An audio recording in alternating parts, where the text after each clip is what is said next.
right, guys, welcome back to Downtown Rams. As always, I'm Alexis Kraft, joined here with my co-host Jake Ellenbogen, and we are coming to you to preview our Rams matchup against the New York Jets this Sunday at MetLife Stadium in New Jersey. Jake, it feels like it's been a long time since the Rams played, and it's been longer than usual because they played on Thursday Night Football, but it has been like a kind of an extended break, for us in the show because the Rams themselves got an extended break. So we're back into it.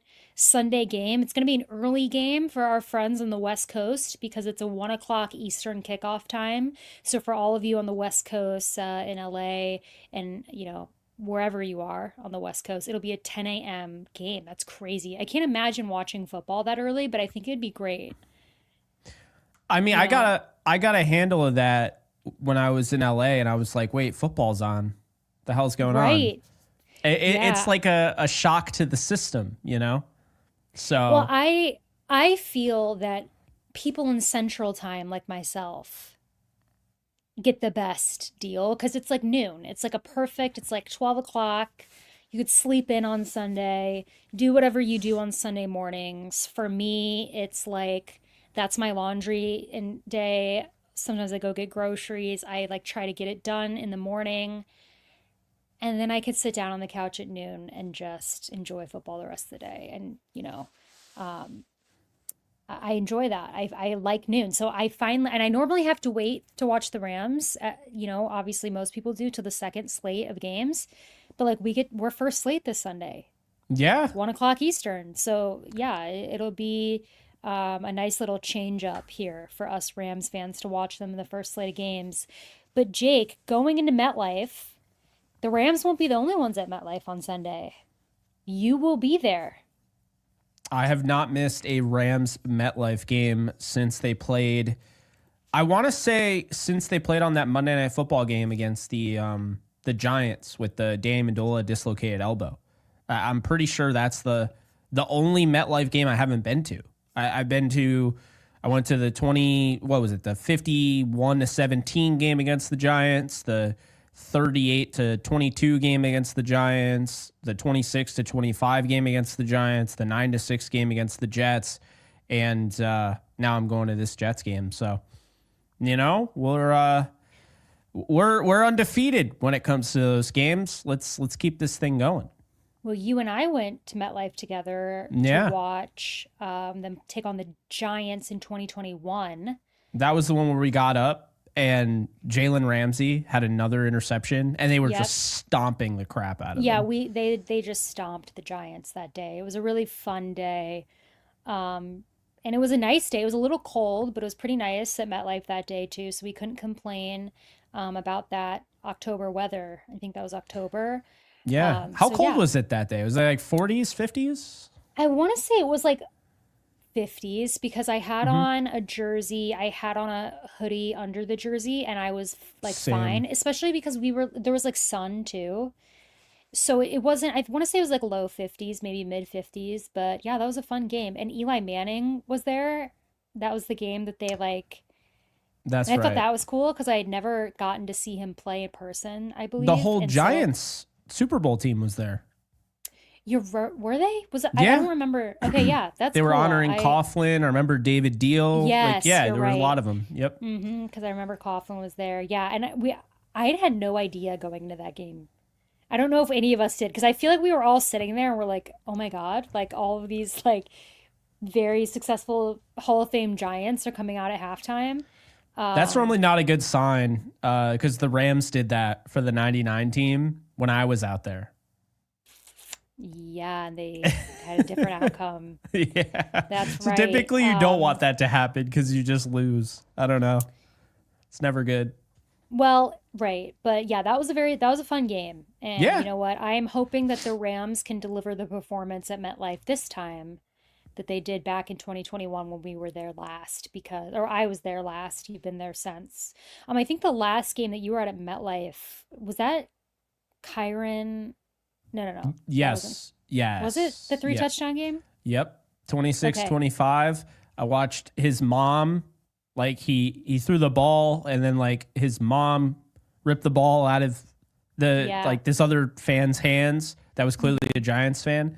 Yeah, I remember that. That was horrifying because that game came down to the absolute last second. If you guys forgot, Mason Crosby, the stars were aligned. This guy's at the end of his rope. You look at he signs with the Rams, doesn't get an opportunity, gets cut. And then he has a chance to potentially keep the Rams out of the playoffs, the team that cut him. And he shanked it so bad. But from where we were sitting, you can't tell until they're just like, because we're on the side. And Tyrod Taylor, the game he played in that one, I don't know why the Giants let him go. I'll be honest with you. I have no idea why they let him go. He's better than anybody that was under center this year for them. Well, something to note, and I'm seeing this in the chat. So for everybody listening, we are doing this episode live. So there are people watching us. We have 360 people in here right now. Yeah. Listening to this live, which is awesome for us not announcing this on a Friday night. So big shout out to everybody watching right now. But I'm seeing some comments about the weather on Sunday. And so it is going to be cold. It is according to the chat, high of 27, low of 13. That is pretty bundled cold. to the nines. Yeah, it is going to be very cold. That obviously brings challenges, to a football team. The Rams have not yet played in cold weather this year. If they have, it has not been like this. This is like beyond cold. This is the coldest game since 2022 against Green Bay on that primetime night with Baker. Yeah. So that definitely will play a factor, and there's a lot of things, when the weather's cold that you got to look out for. So we'll talk about that. But Jake, kind of looking at this Jets team, obviously I think, when people think of the Jets right now, you think of Aaron Rodgers and kind of everything that he brings, right? And then you think of right now, you think of Woody Johnson, and everything. So like everything that the Jets have been in the news for has like been not really football related. So it'll be good for us to kind of talk about like the actual Jets team, because I don't see any talk about the Jets that's football related. They're one of those teams right now that just, between the owner and some of the players on the team, like nothing of actual football is getting discussed. So I think a lot of people that are probably listening to this are like, what do we actually need to look out for, when we play the Jets? So let's talk about the Jets, and let's start by talking about, kind of the guy leading the offense, Aaron Rodgers. Obviously had a very successful career in Green Bay, with a lot of fun to watch in his prime. Played on some very exciting Green Bay Packers teams. Then he gets traded, to the Jets. He kind of facilitates that trade. Things kind of go, south and Green Bay. He ends up being traded to the Jets. And first game of the season tears his Achilles, right? We all know it. We all watched it. Prime time, Monday Night Football.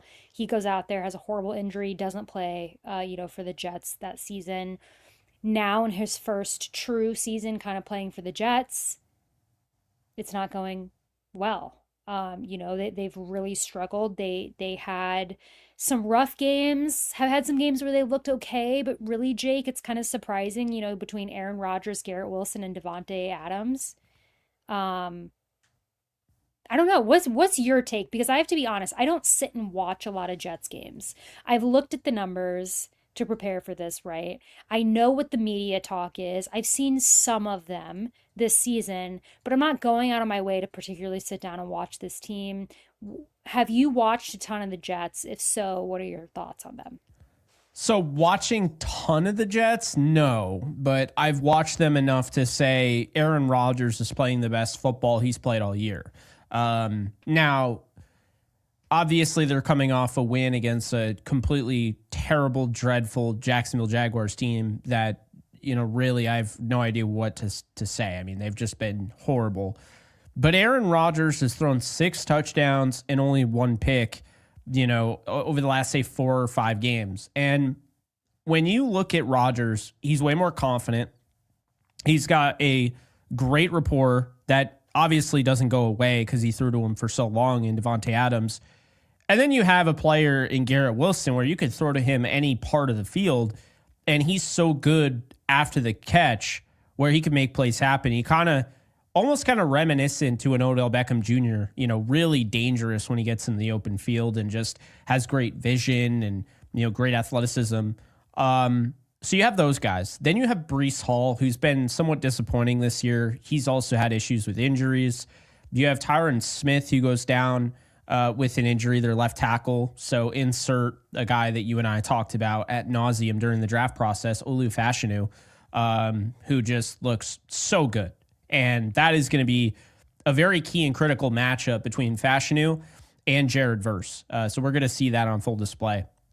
They have some good role players, right? I don't think Braylon Allen is going to play in this game, but Alan Lazard is a guy that has good rapport with Rodgers from his days in Green Bay. And in addition to that, Tyler Conklin has developed a nice connection with Rodgers. On the defensive side, this is a team that, can force turnovers. They haven't been great, but they can force turnovers. They still got guys like Sauce Gardner and DJ Reed, I think one of the best corner duos in the league. They are a little bit susceptible to getting beat over the top. Chuck Clark's given up 4 touchdowns this year. Their linebackers are quick. They can cut off, getting to the outside, bouncing those runs to the outside. But Alexis, this once dominant defense doesn't have the pass rush they had. They got rid of John Franklin Myers. They lost Bryce Huff. And then, of course, Hassan Reddick comes up, and he's just not playing at the level that they were expecting. So I think really the Jets have a lot of talent on paper, but a paper tiger isn't necessarily going to make it to the playoffs and win the Super Bowl. And that's why they're 4-10. They've lost 10 games, and they've been in 10 games where, it resulted in 1 possession. So I think, that's pretty much the summary for the Jets as of right now. Aaron Rodgers is still Aaron Rodgers. He might not be as mobile as he used to be, might not be as accurate as he used to be, but if you give him time and you can't bring him down, he's still going to make you pay. He still has 2 elite wide receivers in Garrett Wilson and Devontae Adams. And if that run game is able to get going against the Rams, then he's got the play action attack and he could be as dangerous as anybody. So I understand he's over the hill. I get it. But there's also a reason why there are Jets fans clamoring to keep him around for next year. And it's because of the way he's playing as of late. Well, yeah, I think that's definitely going to be something to watch between Aaron Rodgers and our secondary, right? We've had some shakeup in our secondary. We haven't really had a consistent secondary due to, a couple different reasons, particularly injury this season. Kobe Durant, it sounds like is going to come back. I don't know if he's going to be fully back. I don't know if they're, going to mix in, Kello with him and how they're going to do that, with his injury. Kello had a very good game I last did hear game. So Kello's getting the nod. So I don't know if they rotate them, but Kello's going to start. That's what I do know. so we'll see him, if Durant plays, he's going to be mixed in there, Quentin Lake, Cam Curl, Darius Williams. It's going to be very interesting to see, Rogers match up with them, because I think Rogers is probably going to target Darius Williams. Um, Off the bat.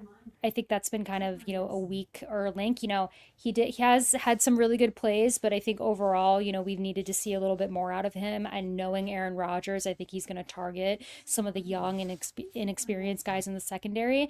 And then you also have to think, you've got 2 very good receivers in Adams and Wilson, right? So you're going to have to cover them really hard, and it's going to be a task.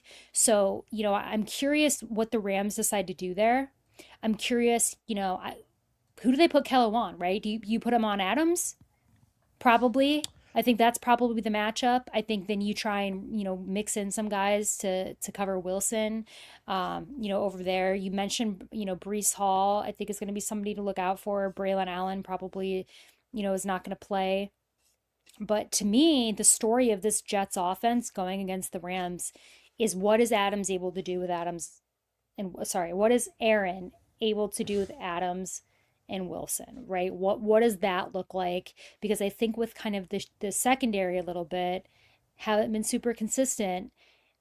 I think they're gonna go with it. I think they're gonna start off strong with the pass game, especially knowing that Braylon Allen is out. And so you've kind of just got, they've got a couple different options actually running back, but I think Yeah, they're like gonna Isaiah go. Davis, but yeah. Yeah, he was out of South Dakota State, right? Because Yeah, I think we covered him. Yeah, yeah. we covered Well, him, and that was Blaine's guy. He said that he would take him over Zach Charbonnet, and oh man, did he get some blowback on draft Twitter? But yeah, I think. Well, you have to look out for Isaiah Davis too, because while the Jets are susceptible to getting absolutely decimated by the screen game, which I think the Rams started to really implement when their offense got healthy. We saw that against the Bills, a lot of wide receiver screens. When you look at the Jet side of things, like for the Rams, they get beat by the screen a lot. So Isaiah Davis has been kind of a big part of their kind of dump off game. And I think that could be a problem for the Rams if they're not ready for it. Is he blazing fast? No, but he could break arm tackles. He's strong. He's a good, natural hands receiver. He's sneaky. He finds his way into the end zone, and he might not touch the ball the whole game, and then they call him up in the fourth quarter, and he steps up. So the Jets aren't your typical 4-10 team at all. This is a team that I would say is better than their record. I understand you are what you are, and I get that, but this year it's been tough. I mean, 10 one-possession games that they've lost this year, that means they're in a lot of games. And I understand they've gotten blown out by teams like the Cardinals, for instance, but the Rams don't blow teams out. So that's what I'll say there. And one thing to mention, Aaron Rodgers has had the majority of his sacks this year and pressures. They've been on the left tackle. And now that Fashionu's there, it just feels like he's playing way better than Tyron Smith played. I don't think people are really privy of that information, but yeah, that's how I feel.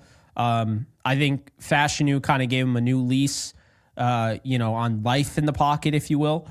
And I don't think it's necessarily just because the Jaguars are bad that the Jets scored, I think, the most points of their season last week.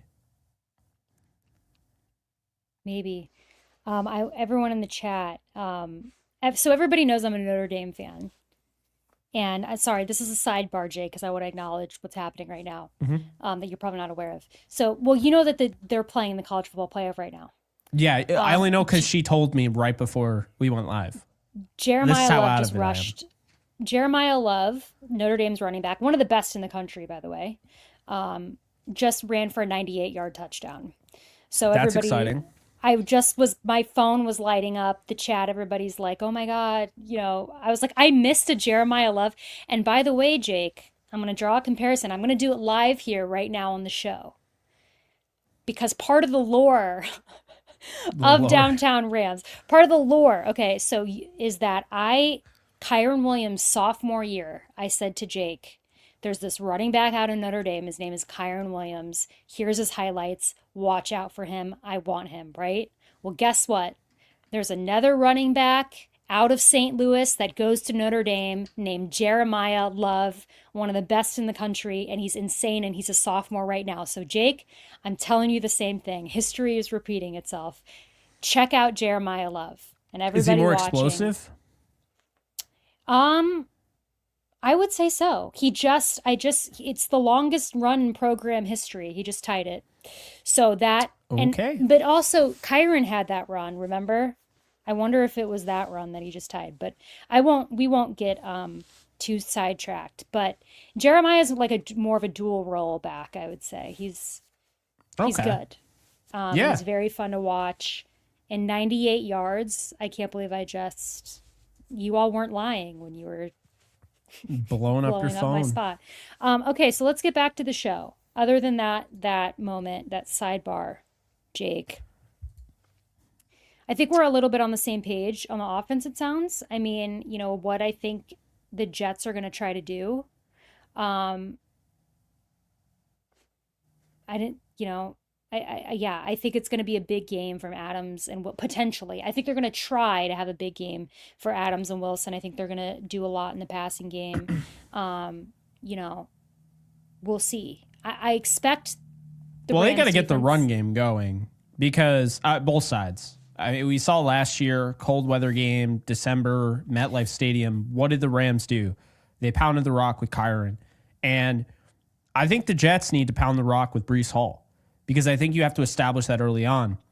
And if you run in between the guards in center, you might have a shot. I think Simpson, the way he's playing this year, he's done a really nice job at left tackle or left guard, John Simpson. Joe Tippmann, who we talked about in the draft, does a really nice job at center. And then Elijah Vera Tucker, who's back from his devastating injury last year, really good player, doing a really nice job at right guard. The issue is, I think Fashanu also can be a help on that side.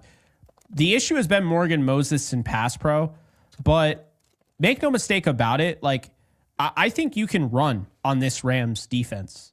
They've had their moments where they're able to shut teams down, but good running backs do well against this team.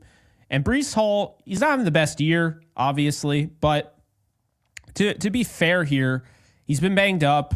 They've kind of been going back and forth with that whole Breece Hall, Braylon Allen, now throwing in Isaiah Davis. If they stick with Breece Hall and run the football and the Rams can't stop them, well, now they're moving the ball. Now they're killing the clock. Now they're controlling the game. They're tiring your defense.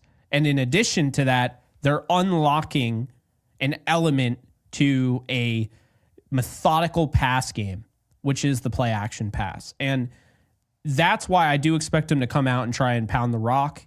If the Rams up front with Bobby Brown and Kobe Turner and Braden Fisk and all the other guys that'll likely fit in there, Ty Davis, Desjuan Johnson, we'll see like who ends up dressing for this game. But if those guys are able to step up front, it forces Aaron Rodgers to play backyard football.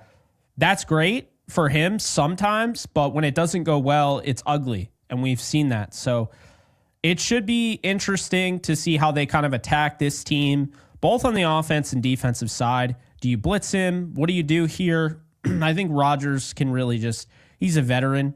So if you stay in zone, you're really just going to pick him apart. Rodgers is going to pick you apart. So there's that. But I think for the Rams, I would definitely start this game off by forcing Will McDonald, forcing Quinnen Williams, forcing Javon Kinlaw, forcing Michael Clemens, forcing the linebackers up front to stop Kyron Williams. Because if they can't, you have control of the game. So I think it goes on both sides, and I think both sides, with how cold it's going to be, are going to run the football. Well, so let's touch on that now. Flipping sides, switching gears to the Rams offense. That's what I suspect they'll do. I do think that they're going to come out, try to pound the ball, against this Jets defense. We'll see if it's successful or not. I had a lot of people messaging me about the cold and, how in the cold running backs tend to fumble. I mean, it's a thing. And, obviously I know a lot of people are concerned about the fumble issue with Kyron, even though thankfully, it's been a few games. So I think that's something to watch out for. But again, I think players are prepared to play in cold weather. I think that you account for these risks. So I do think that the Rams are going to come out.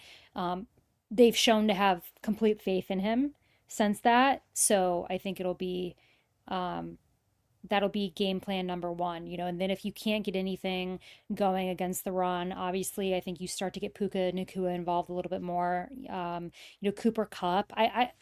I think that we could potentially see a big game from Cooper Kupp. Obviously, on prime time, zeros across the stat sheet, right? People start talking about Cooper Kupp, especially people who don't watch the Rams, right? People are pissed. Oh, my fantasy playoff. Cooper Kupp just scored 0 points. I don't think that that's going to happen against the Jets. I don't want people to be obnoxious about it. I actually think Cooper Kupp is going to have a very good game. And in these cold games, a lot of times teams turn to veterans, right? It's they've been here before, they've done that.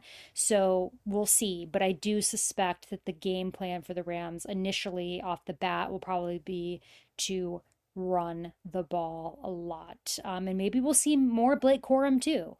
Every week, we've kind of jinxed it with Blake Corum. We've always been like, bet on a Blake Corum anytime touchdown. Lord knows I've done it for like 4 games straight. I'm going to do it again though. Because I think that I'm done with that one. I'm not. You've had it. Yeah, like, no, I've learned you've learned your lesson. I haven't. Yeah, I'm tired of being wrong. I like to be right. And yeah. Then what do you think about the score prediction? Now getting into that, what do you think What's So your right prediction? so I went through and I found some details. First off, in the Sean McVay era, the Rams are 8-2 when going to the Northeast. Not bad, right? For a sunny California team that can't play in the cold. I hear that a lot this week. But is it true? Sean McVay is 1-4 in cold weather games that are below 35 degrees Fahrenheit. Interesting. Last and the only game he's won in a game colder than 35 degrees was the Denver Broncos game where Todd Gurley had over 200 rushing yards. So maybe that's what Kyron's going to do. Alexis would be like absolutely losing it. But all jokes aside, the two of the highest scoring games for the Rams, I'm talking about, their points have come at MetLife Stadium. 51, I was there. I was at both of them. 51 points against the Giants back in 2017. And then in 2021, when they won the Super Bowl that year, they won 38-11 to the Giants. You and I were there. They just absolutely smacked them. So those are two of the highest scoring games at MetLife Stadium.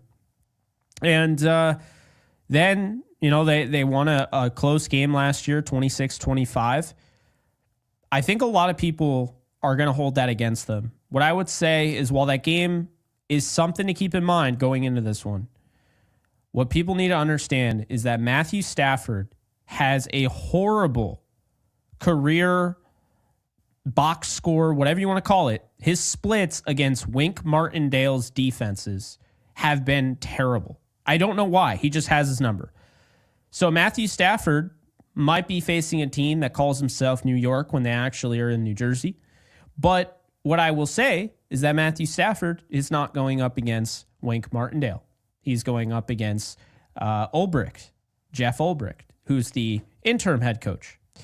That is not the same defense, not the same scheme, not the same type of thing that, he saw last year. In that game, Kyron toted the rock 20 times for 87 yards, 3 touchdowns. Wouldn't be surprised if we saw that again.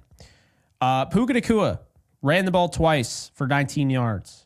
Puka Nacua caught the ball 5 times for 118. He had an 80-yard play. Demarcus Robinson caught 6 passes for 92. Tyler Higbee, yes, who's returning, by the way. Higbee caught 6 passes for 62 yards. Cooper Kupp caught 4 for 27 and found the end zone. I kind of feel like he's going to do that again. 7 catches, 70 yards, and a touchdown, I think. But I think he'll find the end zone. But Alexis, I think this is going to be a 31-24 game. I think the Jets might even take control at some point in the game. It is going to be a nail biter. But I think the Rams pull away at the end. I almost gave away like a little thing there, so I'm not going to. But 31-24 It wouldn't be an I got. episode if you weren't like sneaking in one of your predictions in your score monologue.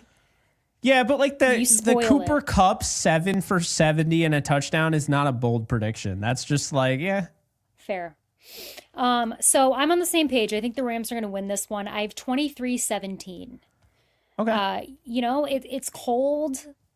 I do think that the Jets are better than maybe their record is. That offense, especially if, Breece Hall plays, kind of how we know he can play. And, you've got Adams and Garrett Wilson are just great receivers and you've got Aaron Rodgers. So, I think it'll be close. I think that it's probably going to start off pretty ugly. I don't think that this is going to be, that exciting of a game. We'll see, but I think the Rams pull it off 23-17 and I think that it's going to be close. I think it's going to go back and forth. I think it's going to be fun to watch, and I think we're going to get our way at the end in terms of like, we're not going to watch a blowout. I think it is going to be pretty back and forth. But Jake, going into our bold predictions, now that we have established that we think the Rams are going to win, what are your 3 predictions for this Sunday? So I think you'll like the third one I'm going to have, but all right, let's do this. Your third one is probably my first one. No, it's actually not, because I don't even think that you'll come up with it. Oh, okay. Yeah. So the first one, it's written in the stars. I'm going to be there. Number 4, Akella Witherspoon is going to get an interception. It's going to happen. Yeah. So that's the first one. Second one, Tyler Higbee is going to be a factor in this game. I got him 5 catches, 62 yards, and a score. The last time Tyler Higbee went up against the Jets, 2020, he had a touchdown. He was their leading receiver that day and had a crazy spin move that we never saw before. And, he had a bunch of really key catches that brought them back in that game. They were down like 20-3 in that one. They lost 23-20. And then the third and final one, Kyron Williams will score the game-winning touchdown. It's going to be a 30-plus yard rushing touchdown to win the game. Hey, we would all love to see it, so long as the Rams win. But yeah, I like all those predictions. Getting into my first one is I think Kyron Williams is going to have 2 touchdowns and 100 yards rushing. I think he's going to have a very good day. Again, we'll see. But that's my first one. Second one, I alluded to this earlier a little bit. I said Cooper Kupp, right? I know that everybody, who isn't a Rams fan is absolutely furious. Or either furious or kind of making fun of his Thursday Night Football stat line as if he didn't do so much else during the game that was important and valuable. So, I think Cooper Kupp is going to have a big day. I think he's going to have over 100 yards receiving. Defensive prediction. I think Jared Verse is going to have 2 sacks. I think he's going to get the better of that rookie-on-rookie matchup that we know he's going to have against Fashanu on Sunday. I don't know that he's going to get both of them against him particularly, but I think that Jared Verse is going to have a big game. So I don't know if any of those predictions were super bold, but yeah, I've got 2 Kyron Williams touchdowns, Cooper Kupp over 100 yards receiving, and 2 Jared Verse sacks. But the good news is regardless on if I get those right or wrong, we're both on the same page that the Rams are going to win. They are. Oh, and it's not a bold one because he's just gotten to this point, but Puka Nacua is going over 100 yards. It's not bold. Like we'd love to see it. It's just not bold. Like I just assume even in games where he does nothing the whole game, he gets a 50-yard catch and now it's like, oh yeah, he had 90 something yards. It's like, yeah, that's Puka Nacua. He just always finds a way. So that's how I see that. But yeah, should be a fun game. I got a lot of respect for the Jets. I covered them for a year. I got a lot of respect for their fan base. I think they're great fans. They deserve better than Woody Johnson. Yes, I said Woody Johnson. He is holding that entire organization back. Incompetence at his finest. It almost was like, it was one of those things where that report came out and I'm like, which parody account wrote this? And then it's like literal news. If you guys are listening didn't know, the Jets owner basically was making free agency decisions based on people's Madden ratings. And he was bringing his 15 and 17-year-old son into team meetings and taking their input on decisions. Woody Johnson has been that way, I think, just in whatever. Yeah. But to hear these specific reports about him was not surprising, but still disheartening. As a fan, you're just like, I just feel bad for Jets fans. They deserve the world. They're amazing fans. They really are. There's going to be plenty of them at the game, and you're going to be like, why are you at the game? And they're 4-10. And what I would say is this, okay?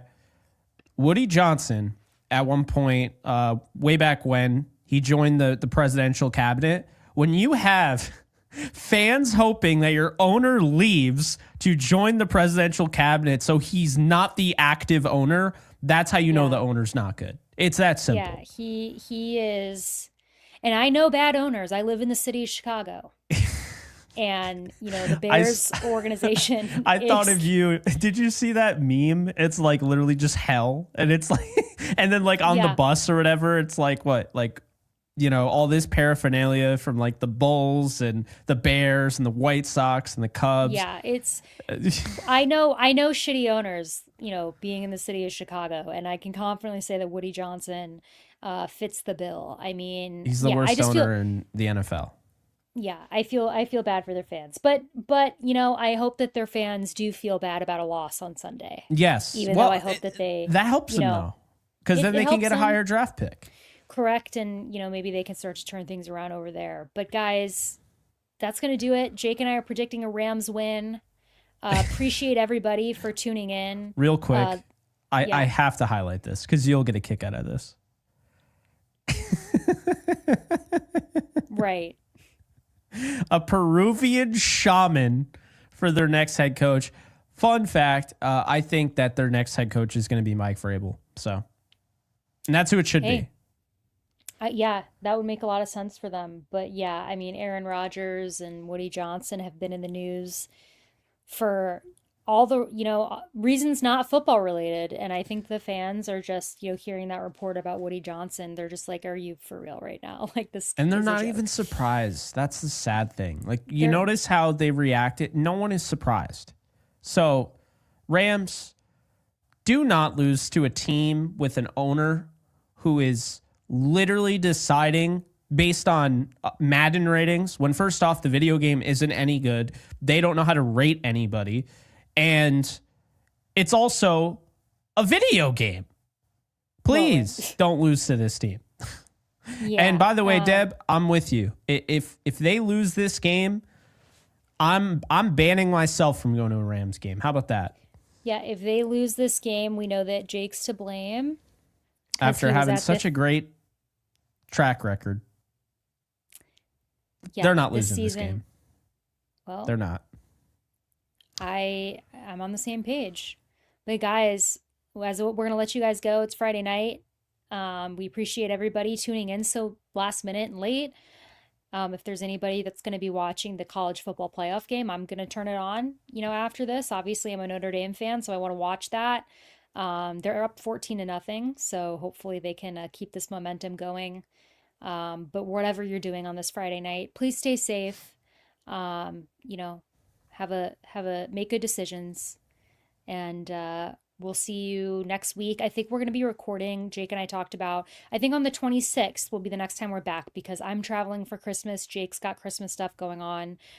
So we know that you all are going to be enjoying Yeah. your holiday season. So whatever you're doing, I hope that you guys have a safe and fun holiday spent with those you love. We'll be back soon, but until then, stay safe, take care, and go Rams.